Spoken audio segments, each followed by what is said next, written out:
So this video will be my review of episode 2 of Secret Invasion, now on Disney+. So if you enjoyed this video today, feel free to like and subscribe for future Marvel content. So this will be a spoiler warning for the events that happened in Secret Invasion episode 2. So a couple of interesting things introduced in this episode. The first thing being is that there are I think it's either a million or millions of Skrulls already on Earth that Nick Fury was completely unaware of, which might make sense with the reveal later on that there were already multiple people in high-level world powers that were already Skrulls, so Nick Fury just didn't even know of their existence.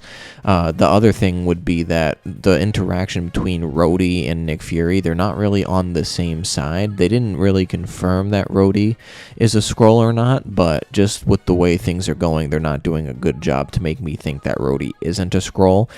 He's still my number one pick of like big MCU hero that turns out to be a Skrull in this series. It still looks like Maria Hill is dead for real, unfortunately, because they had her mother and like had her body returned to the U.S. So I was kind of hoping that maybe it would have been a Skrull instead of it actually being her. But you know, it is what it is. I'm not necessarily thinking that they wasted her potential or anything, or wasted her death in this series, but it was just kind of abrupt and kind of, you know, unexpected. So I didn't expect them to fully double down on the fact that she died, but so far it does look like that they're sticking with that. It also looks like they're clearly setting up Gaia's double cross potentially towards Gravik, because it does look like even though Gaia, I'm assuming Gaia went against her word, because she had originally told Talos that the bombs were going to be marked in those specific backpacks, but it looks like that was mainly to throw them off so that Gaia was actually still on Gravik's side and working against Talos. But it looks like in this episode she's starting to have her doubts, and she's starting to snoop around a little bit into what exactly could be going on.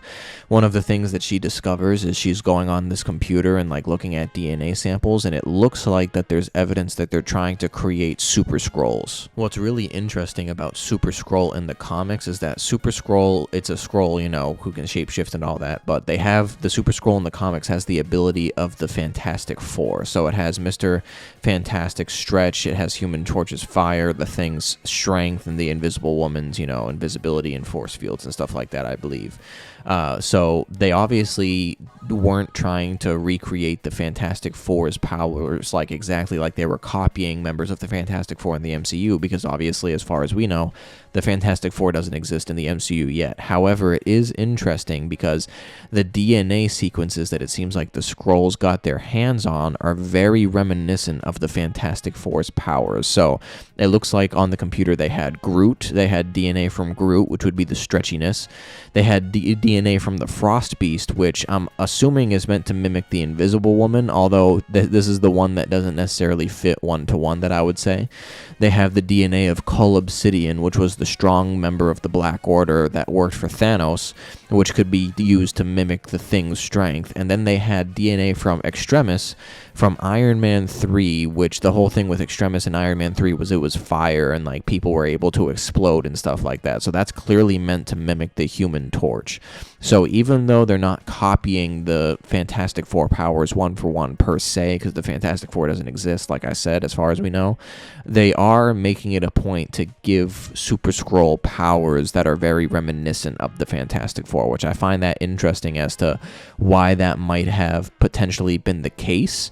Maybe the Fantastic Four does exist and the Skrulls have encountered them, and maybe they just weren't able to get a hold of those types of DNA to recreate their powers, and so they're specifically choosing Groot, Frost Beast, Cull Obsidian, and Extremis to try to recreate the powers of the Fantastic Four as much as possible, but you know, that remains to be seen. And then the other bigger reveal of the episode, outside of the whole Super Skrull thing, although the Super Skrull thing wasn't like an in-your-face type of reveal, you would only know that if you knew about Super Skrull and what they could be trying to do from in the comics and stuff like that. But Nick Fury apparently has a wife, but not only does he have a wife, but it looks like she's a Skrull. Now, this is obviously kind of strange. I think I did read an interview with the director that said even though it didn't look like Nick Fury explicitly knew his wife was a Skrull, like with the way the episode went. Apparently on paper in the script he does, so he does know she's a Skrull.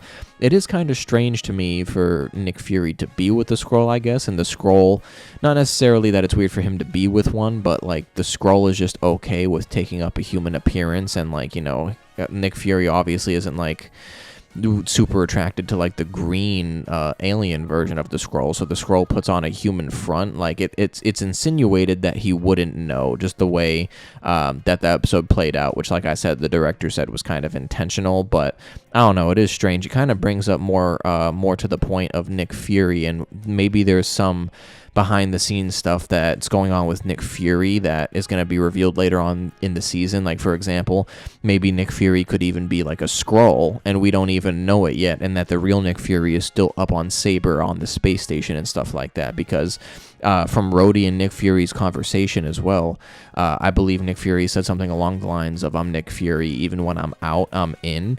So maybe that could kind of foreshadow that, like, maybe he's not even fully in right now because he's not actually on Earth. It's a Skrull. Or maybe, you know, if it's not a Skrull, maybe it's a robot, because there has been instances in the comics where someone thinks it's Nick Fury, and then, like, when they die or something like that, it's revealed that it's actually a robot Nick Fury and not Nick Fury itself. So it'll be interesting to see where they go with that. But I do think there will be a twist of some kind like that for Nick Fury as the series continues. But I'm definitely enjoying the direction that they're taking with this series, and I definitely think it's getting better, and they're doing a good job at building it up. I just hope that by episode 5 or 6, it doesn't fizzle out like I feel like a lot of these 6-episode series do. Not all of them, but I just feel like a lot of the time there's a lot of build-up, and then the last episode, I feel like they try to cram so much stuff in that it doesn't always stick the landing. But like I said, not all of them are like that, though. Like, I think Loki isn't like that. Moon Knight isn't like that. And I feel like Falcon and the Winter Soldier kind of wasn't like that, but there were still parts of it that just felt like a little rushed and odd at times. But comment down below if you enjoyed episode 2 of Secret Invasion, and if you enjoyed this video today.